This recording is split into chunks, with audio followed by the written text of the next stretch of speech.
चलिए आज हम फिर से पढ़ने जा रहे हैं हमारी कविता सब चढ़ा दो वहां।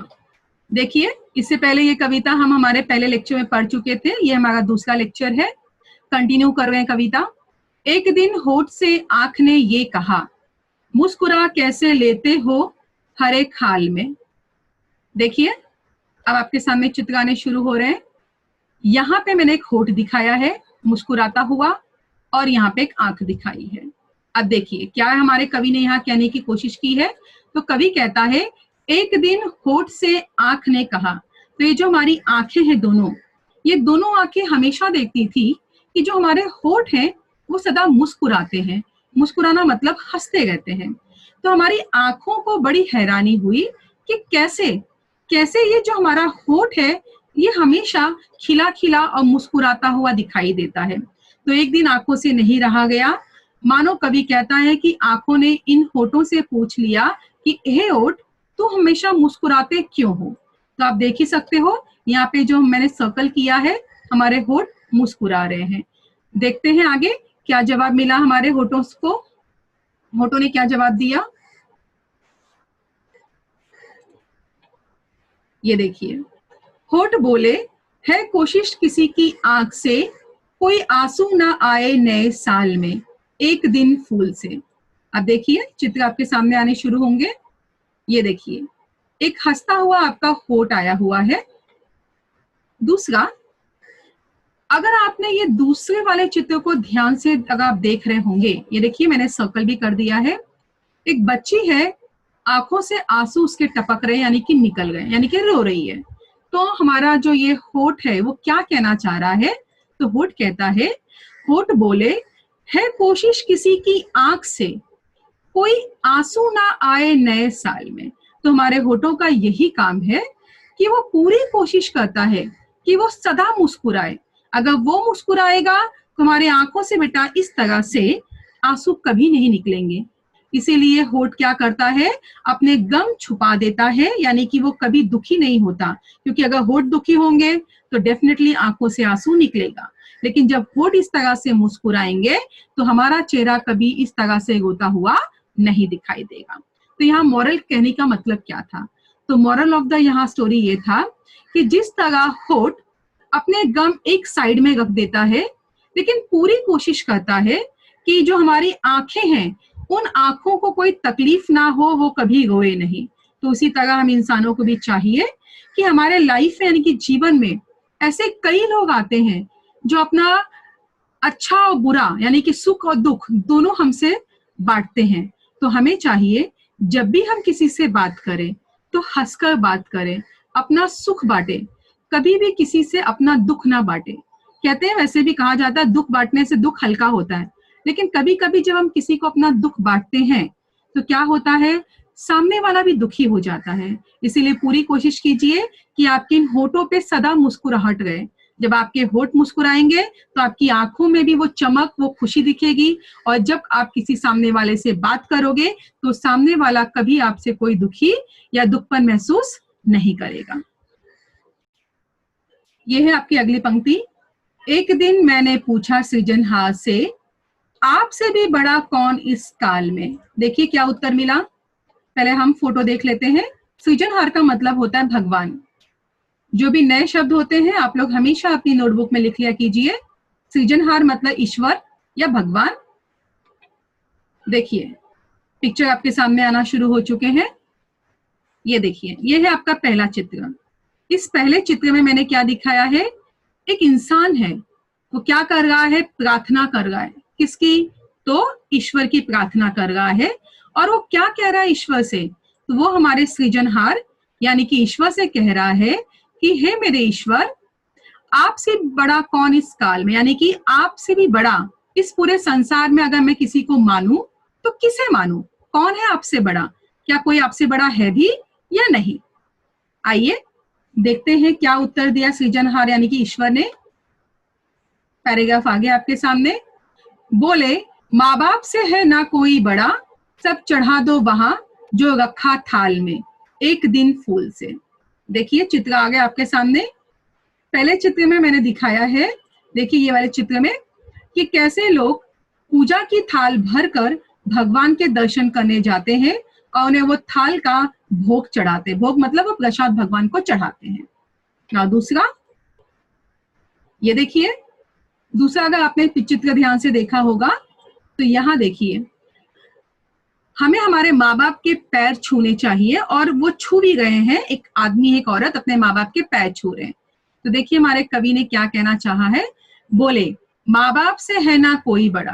तो यहाँ देखिए, कवि का मानना है कि ईश्वर कह रहा है कि अगर आपको इस दुनिया में मुझसे भी बड़ा किसी को मानना है तो वो सिर्फ आपके माता पिता हैं। वो माता पिता जिन्होंने आपको जन्म दिया। जैसे आप इस चित्र में देख सकते हो, एक लड़का है अपने पिता के पैर छू रहा है, एक औरत है जो अपनी माँ के पैर छू रही है, अपने सास के पैर छू रही है। अब कवि क्या कहता है, सब चढ़ा दो वहां जो रखा है थाल में। तो ईश्वर कहता है कि जो भी आप थाल भगवान के सामने लेकर जाते हो, ये देखिए ये थाल है जिसे मैंने अभी सर्कल किया है। तो कवि का मानना है कि जो आप भगवान के सामने ये थाल चढ़ाते हो, इससे अच्छा है जो फूल आप भगवान को चढ़ा रहे हो वही फूल आप अपने माता पिता के चरणों में चढ़ाओ, यानी कि पैरों में। इससे क्या होगा, आपके माता पिता का दिल खुश होगा और उन्हें लगेगा कि हाँ, मेरा बच्चा मुझे प्यार करता है और इस तरह से मेरे पैरों को छूकर वो मेरा आशीर्वाद तो ले ही रहा है, साथ ही साथ मुझे घर का एक अहम सदस्य भी समझ रहा है। एक दिन फूल से। तो यहाँ हमें मॉरल क्या मिलता है, तो मॉरल यहाँ पे ये मिला है कि ईश्वर का मानना है, भले आप मेरी पूजा करते हो, लेकिन अगर आप सच में चाहते हो कि आपके कर्म अच्छे हो, मरने के बाद आपको स्वर्ग नसीब हो, तो कहीं और जाने की जरूरत नहीं है और ना ही कोई दिखावा करने की जरूरत है। आपके घर में आपके जो बड़े हैं, यानी कि आपके माता पिता, भाई बहन, बड़े भाई बहन, दादा दादी, नाना नानी, आप हमेशा इनकी सेवा कीजिए। इनकी सेवा करना ईश्वर की सेवा करने के बराबर होता है। और जब आप अपने माता पिता या बड़ों की सेवा करते हो तो चाहो ना चाहो भगवान अपने आप ही प्रसन्न हो जाते हैं। तो भगवान का मानना है कि मैं पूजा की थाल से, नारियल चढ़ाने से या पेड़ा चढ़ाने से या पैसे चढ़ाने से खुश नहीं होता हूँ। तो मैं कब खुश होऊंगा, जब आप अपने माता पिता की सच्चे मन से सेवा करेंगे और जब आपके बूढ़े माता पिता का दिल खुश होगा, तभी समझ लेना कि मेरा दिल भी खुश हो गया है और मेरे दिल में आप लोगों के लिए जगह बन गई है। अब अगला आपके सामने सवाल जवाब आ रहा है। ये कुछ समथिंग नया है हमारे लिए। पहला यहाँ पे मैंने ट्रेन दिखाई है, उसमें लिखा है कुछ नंबर 1 पे, देखिए, दिन रात दीन दुखियों की सेवा करना सभी का कर्तव्य है।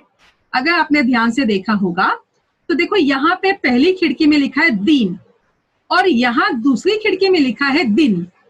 दोनों एक जैसे ही प्रोनाउंसिएशन में है बेटा, बोलने में, लेकिन अंतर क्या है, ये पहले वाला जो शब्द है दीन, इसमें द पे बड़ी ई की मात्रा लगी है, वहीं ये जो दूसरा वाला दिन है उसमें छोटी ई की मात्रा लगी है। तो यहाँ क्या समझाने की कोशिश कवि ने कही है, कवि का मानना है, सेंटेंस उन्होंने दिया तो उस सेंटेंस में कहाँ पे ये बड़ा वाला दिन आएगा और कहाँ पे ये छोटा वाला दिन आएगा, ये आपको एडजस्ट करके लिखना है। तो ये बड़ा वाला दिन का मतलब होता है गरीब और ये छोटा वाला जहाँ पे ई लगा है उसका मतलब होता है डेज, यानी कि संडे मंडे वाला आपका दिन। तो यहाँ पे कैसा सेंटेंस बना, दिन रात दीन दुखियों की सेवा करना सभी का कर्तव्य है। चलिए अब दूसरा दिखाती हूँ। देखिए दूसरा है, डैश को देखकर रुचिका डैश पड़ी। पहला मैंने लिखा है यहाँ पे हंस, देखिए हंस, यहाँ पे लिखा है हंस। अब ये दोनों हंस और हंस में क्या अंतर है और ये कहाँ आएगा, ये आपको ध्यान से देखना है। ध्यान से देखिए, चलिए देखते हैं।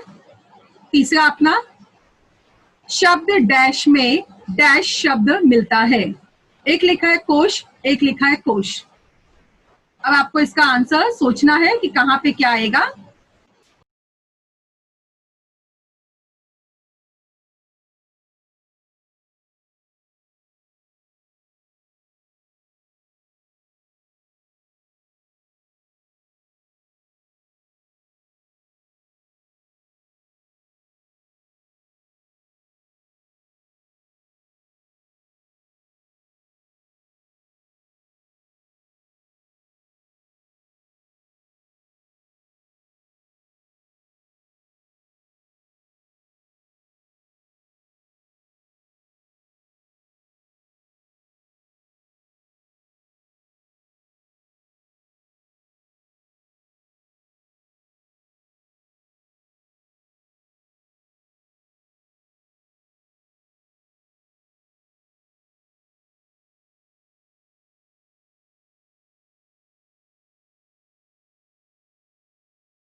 चलिए आज हम फिर से पढ़ने जा रहे हैं हमारी कविता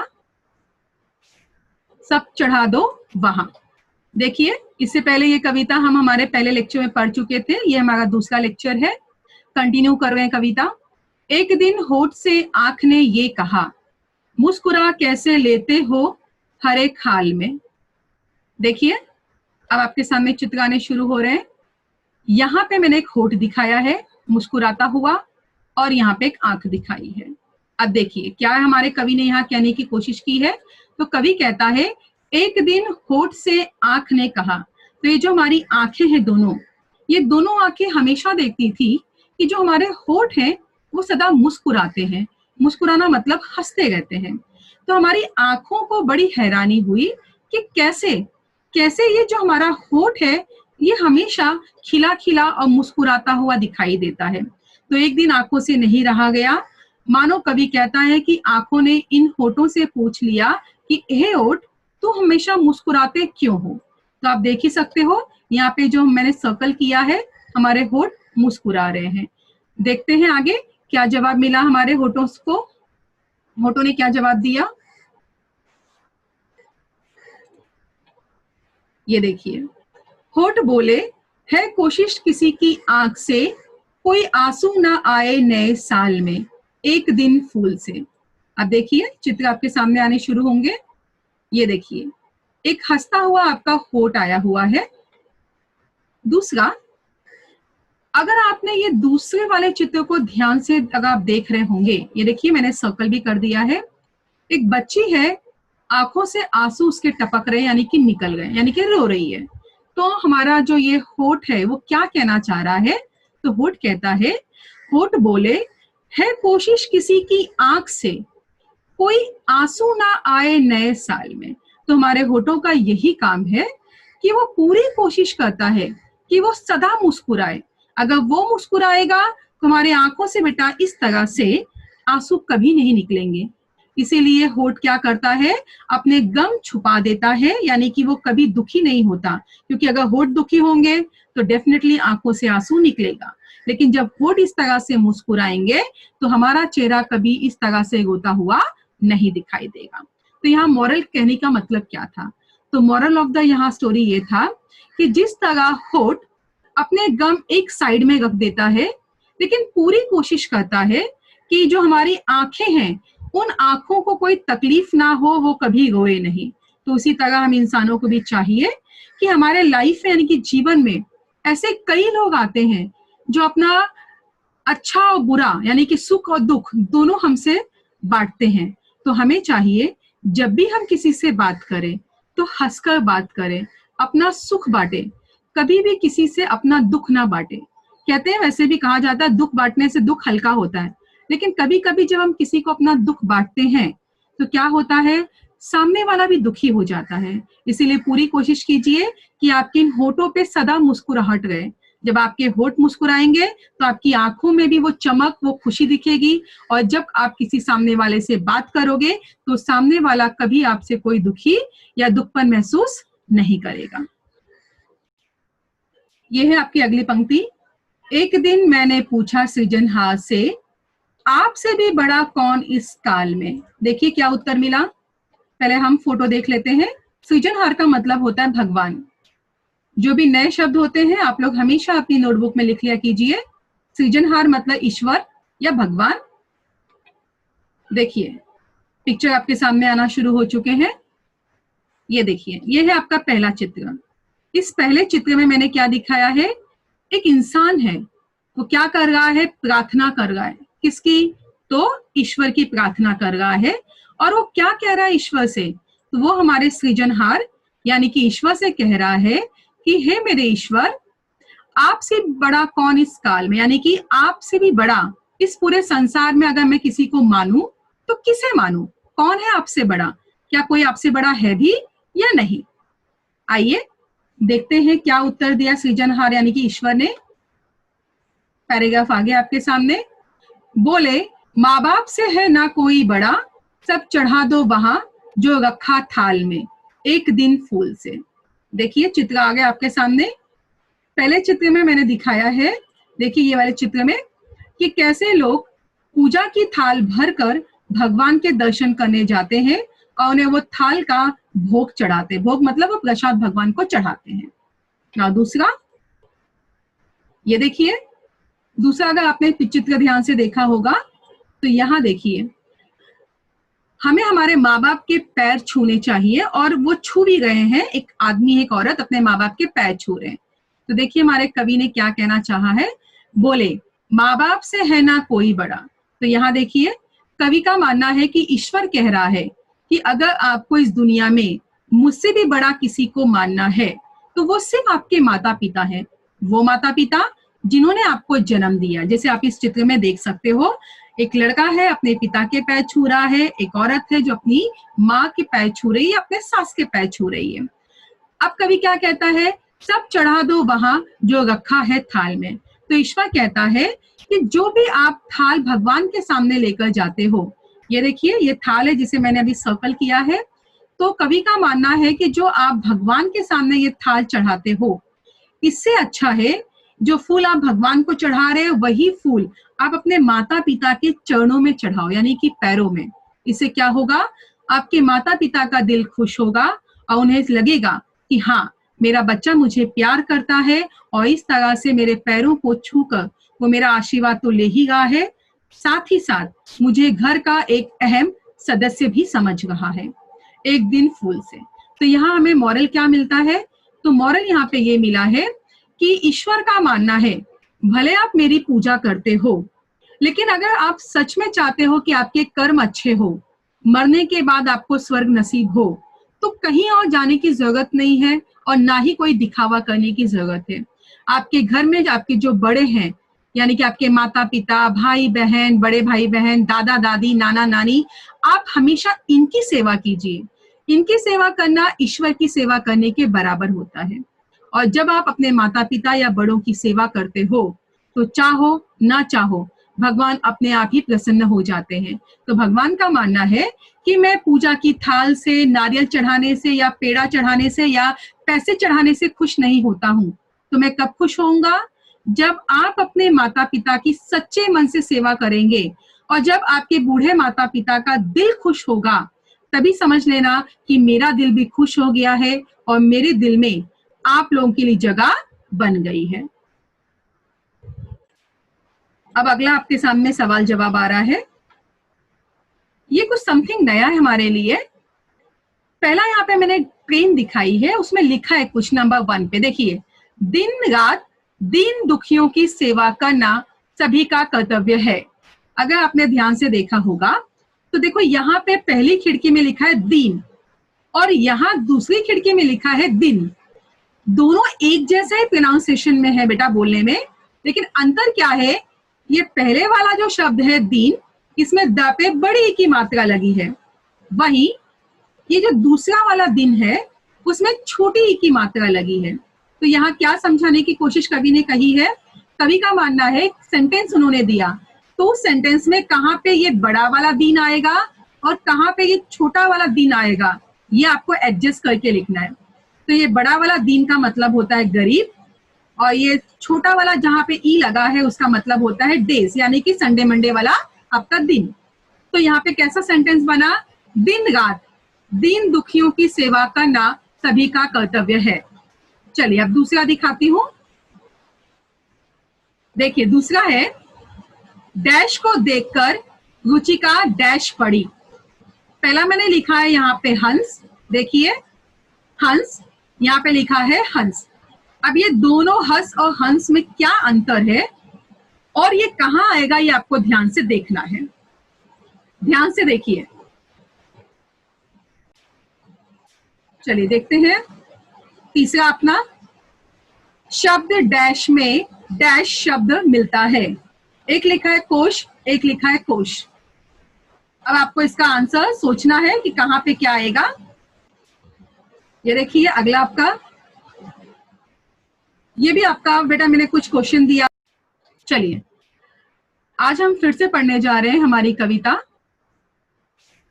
सब चढ़ा दो वहां। देखिए इससे पहले ये कविता हम हमारे पहले लेक्चर में पढ़ चुके थे, ये हमारा दूसरा लेक्चर है, कंटिन्यू कर रहे हैं कविता। एक दिन होठ से आंख ने ये कहा, मुस्कुरा कैसे लेते हो हर एक हाल में। देखिए अब आपके सामने चित्र आने शुरू हो रहे हैं। यहाँ पे मैंने एक होठ दिखाया है मुस्कुराता हुआ और यहाँ पे एक आंख दिखाई है। अब देखिए क्या हमारे कवि ने यहाँ कहने की कोशिश की है। तो कवि कहता है एक दिन होठ से आंख ने कहा। तो ये जो हमारी आंखें हैं दोनों, ये दोनों आंखें हमेशा देखती थी कि जो हमारे होठ हैं वो सदा मुस्कुराते हैं। मुस्कुराना मतलब हंसते रहते हैं। तो हमारी आंखों को बड़ी हैरानी हुई कि कैसे कैसे ये जो हमारा होठ है ये हमेशा खिला खिला और मुस्कुराता हुआ दिखाई देता है। तो एक दिन आंखों से नहीं रहा गया। मानो कवि कहता है कि आंखों ने इन होठों से पूछ लिया कि हे होठ, तू हमेशा मुस्कुराते क्यों हो। तो आप देख ही सकते हो यहाँ पे जो मैंने सर्कल किया है, हमारे होठ मुस्कुरा रहे हैं। देखते हैं आगे क्या जवाब मिला हमारे होठों को। होठों ने क्या जवाब दिया, ये देखिए। होठ बोले है कोशिश किसी की आंख से, कोई आंसू ना आए नए साल में, एक दिन फूल से। अब देखिए चित्र आपके सामने आने शुरू होंगे। ये देखिए एक हंसता हुआ आपका होठ आया हुआ है। दूसरा, अगर आपने ये दूसरे वाले चित्र को ध्यान से अगर आप देख रहे होंगे, ये देखिए मैंने सर्कल भी कर दिया है। एक बच्ची है, आंखों से आंसू उसके टपक रहे यानी कि निकल गए, यानी कि रो रही है। तो हमारा जो ये होठ है वो क्या कहना चाह रहा है। तो होठ कहता है, होठ बोले है कोशिश किसी की आंख से, कोई आंसू ना आए नए साल में। तो हमारे होठों का यही काम है कि वो पूरी कोशिश करता है कि वो सदा मुस्कुराए। अगर वो मुस्कुराएगा तो हमारे आंखों से बेटा इस तरह से आंसू कभी नहीं निकलेंगे। इसीलिए होठ क्या करता है, अपने गम छुपा देता है, यानी कि वो कभी दुखी नहीं होता। क्योंकि अगर होठ दुखी होंगे तो डेफिनेटली आंखों से आंसू निकलेगा। लेकिन जब होठ इस तरह से मुस्कुराएंगे तो हमारा चेहरा कभी इस तरह से रोता हुआ नहीं दिखाई देगा। तो यहाँ मॉरल कहने का मतलब क्या था। तो मॉरल ऑफ द यहाँ स्टोरी ये था कि जिस तरह होठ अपने गम एक साइड में रख देता है, लेकिन पूरी कोशिश करता है कि जो हमारी आंखें हैं उन आंखों को कोई तकलीफ ना हो, वो कभी रोए नहीं। तो उसी तरह हम इंसानों को भी चाहिए कि हमारे लाइफ में यानी कि जीवन में ऐसे कई लोग आते हैं जो अपना अच्छा और बुरा यानी कि सुख और दुख दोनों हमसे बांटते हैं। तो हमें चाहिए जब भी हम किसी से बात करें तो हंसकर बात करें, अपना सुख बांटे, कभी भी किसी से अपना दुख ना बांटे। कहते हैं, वैसे भी कहा जाता है दुख बांटने से दुख हल्का होता है, लेकिन कभी कभी जब हम किसी को अपना दुख बांटते हैं तो क्या होता है, सामने वाला भी दुखी हो जाता है। इसीलिए पूरी कोशिश कीजिए कि आपके इन होठों पे सदा मुस्कुराहट रहे। जब आपके होठ मुस्कुराएंगे तो आपकी आंखों में भी वो चमक, वो खुशी दिखेगी। और जब आप किसी सामने वाले से बात करोगे तो सामने वाला कभी आपसे कोई दुखी या दुखपन महसूस नहीं करेगा। ये है आपकी अगली पंक्ति। एक दिन मैंने पूछा सृजनहार से, आपसे भी बड़ा कौन इस काल में। देखिए क्या उत्तर मिला। पहले हम फोटो देख लेते हैं। सृजनहार का मतलब होता है भगवान। जो भी नए शब्द होते हैं आप लोग हमेशा अपनी नोटबुक में लिख लिया कीजिए। सृजनहार मतलब ईश्वर या भगवान। देखिए पिक्चर आपके सामने आना शुरू हो चुके हैं। ये देखिए, ये है आपका पहला चित्र। इस पहले चित्र में मैंने क्या दिखाया है, एक इंसान है, वो क्या कर रहा है, प्रार्थना कर रहा है। किसकी, तो ईश्वर की प्रार्थना कर रहा है। और वो क्या कह रहा है ईश्वर से, तो वो हमारे सृजनहार यानी कि ईश्वर से कह रहा है कि हे मेरे ईश्वर, आपसे बड़ा कौन इस काल में, यानी कि आपसे भी बड़ा इस पूरे संसार में अगर मैं किसी को मानूं तो किसे मानूं, कौन है आपसे बड़ा, क्या कोई आपसे बड़ा है भी या नहीं। आइए देखते हैं क्या उत्तर दिया सृजनहार यानी कि ईश्वर ने। पैराग्राफ आगे आपके सामने। बोले, माँ बाप से है ना कोई बड़ा, सब चढ़ा दो वहां जो रखा थाल में, एक दिन फूल से। देखिए चित्र आ गया आपके सामने। पहले चित्र में मैंने दिखाया है, देखिए ये वाले चित्र में, कि कैसे लोग पूजा की थाल भरकर भगवान के दर्शन करने जाते हैं और उन्हें वो थाल का भोग चढ़ाते हैं। भोग मतलब वो प्रसाद भगवान को चढ़ाते हैं। ना दूसरा, ये देखिए दूसरा, अगर आपने चित्र ध्यान से देखा होगा तो यहाँ देखिए हमें हमारे माँ बाप के पैर छूने चाहिए, और वो छू भी गए हैं, एक आदमी एक औरत अपने माँ बाप के पैर छू रहे हैं। तो देखिए हमारे कवि ने क्या कहना चाहा है, बोले माँ बाप से है ना कोई बड़ा। तो यहाँ देखिए कवि का मानना है कि ईश्वर कह रहा है कि अगर आपको इस दुनिया में मुझसे भी बड़ा किसी को मानना है तो वो सिर्फ आपके माता पिता हैं, वो माता पिता जिन्होंने आपको जन्म दिया। जैसे आप इस चित्र में देख सकते हो, एक लड़का है अपने पिता के पैर छू रहा है, एक औरत है जो अपनी माँ के पैर छू रही है, अपने सास के पैर छू रही है। अब कवि क्या कहता है, सब चढ़ा दो वहां जो रखा है थाल में। तो ईश्वर कहता है कि जो भी आप थाल भगवान के सामने लेकर जाते हो, ये देखिए ये थाल है जिसे मैंने अभी सर्कल किया है। तो कवि का मानना है कि जो आप भगवान के सामने ये थाल चढ़ाते हो, इससे अच्छा है जो फूल आप भगवान को चढ़ा रहे हो वही फूल आप अपने माता पिता के चरणों में चढ़ाओ, यानी कि पैरों में। इससे क्या होगा, आपके माता पिता का दिल खुश होगा और उन्हें लगेगा कि हाँ मेरा बच्चा मुझे प्यार करता है और इस तरह से मेरे पैरों को छूकर वो मेरा आशीर्वाद तो ले ही रहा है, साथ ही साथ मुझे घर का एक अहम सदस्य भी समझ रहा है। एक दिन फूल से।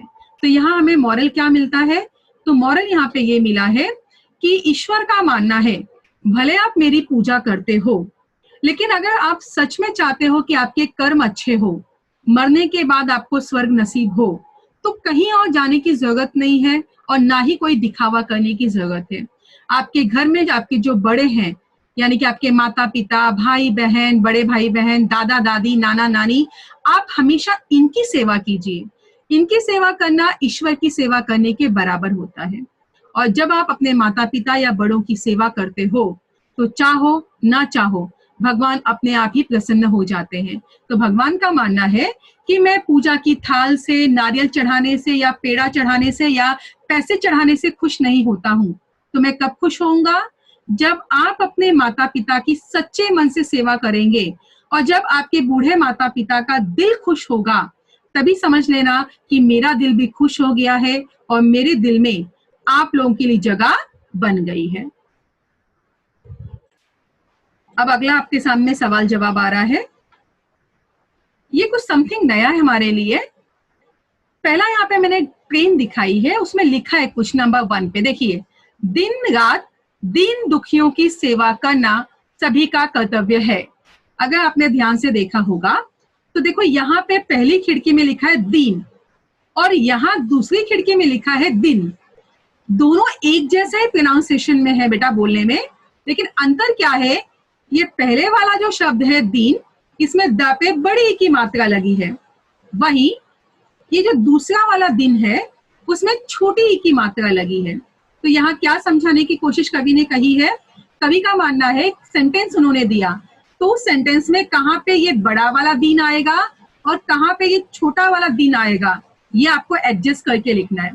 तो ये बड़ा वाला दिन का मतलब होता है गरीब और ये छोटा वाला जहाँ पे ई लगा है उसका मतलब होता है डेज, यानी कि संडे मंडे वाला आपका दिन। तो यहाँ पे कैसा सेंटेंस बना, दिन रात दीन दुखियों की सेवा करना सभी का कर्तव्य है। चलिए अब दूसरा दिखाती हूं। देखिए दूसरा है, डैश को देखकर रुचिका डैश पड़ी। पहला मैंने लिखा है यहाँ पे हंस, देखिए हंस, यहाँ पे लिखा है हंस। अब ये दोनों हंस और हंस में क्या अंतर है और ये कहाँ आएगा, ये आपको ध्यान से देखना है। ध्यान से देखिए, चलिए देखते हैं।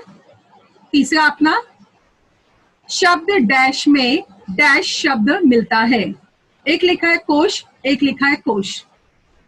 अब आपको इसका आंसर सोचना है कि कहाँ पे क्या आएगा। ये देखिए अगला आपका, ये भी आपका बेटा मैंने कुछ क्वेश्चन दिया